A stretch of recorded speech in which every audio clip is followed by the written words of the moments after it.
There is a saying that the value of anything is only known by those who are able to acquire it. I am not sure I understood what it meant at 11 years old when I asked my dad for money to buy myself a PlayStation, and he refused. I understood it even less when I was 8, and my father told me one of the funniest stories I heard as a kid. In the story, there was this nurse, whom I'd refer to as Nurse B. After many years of hard work, he was finally able to build his house. He wanted electricity to be connected to it. The electrician wanted to employ a new way of connecting the electricity without leaving any wires outside the wall. He started breaking a path through the walls where he hoped to pass the wires through before resealing it. When Nurse B saw the destruction the electrician had done to his walls, he went on a rampage, pinning the electrician to the floor while beating him. According to Nurse B, he couldn't care any less about the new way of connecting electricity as much as he will collect his compensation for the damages the electrician has caused to his hard-earned house. The neighbors eventually gathered and pulled Nurse B from the poor electrician. The electrician explained that he was going to reseal the walls after connecting the wires, only if Nurse B was patient enough to listen in the first place. At the end of the day, Nurse B was the one to pay the electrician for damages. It was so funny back then. That was 20 years ago. See, I didn't understand Nurse B back then.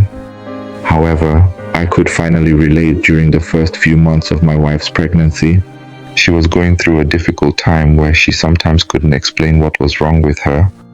Whatever goes into her mouth comes right back out through her mouth, even water. Antiemetics couldn't do shit about the situation and she completely lost her appetite. She couldn't eat anything and she was losing weight fast. This left me with the duty of taking care of her, the errands, and the house chores while juggling it with my 9 to 5. Side gigs were out of the question. As such, the months became tougher by thousands of naira. Nevertheless, I wanted nothing more than for her to desire to eat something. One day, she called me and told me about her desires to eat a particular jollof rice from a specific restaurant about 10 miles away. Damn! That is the most expensive restaurant in town, but I wasn't going to let that stop her from eating. So I set off to get it. Due to a lack of access to public transportation where I live, I had to walk the first 2 miles before getting a ride. When I was coming back, I walked another 2 miles. My wife was so happy as she ate the food. I was feeling very happy too because all my effort and money spent was finally paying off.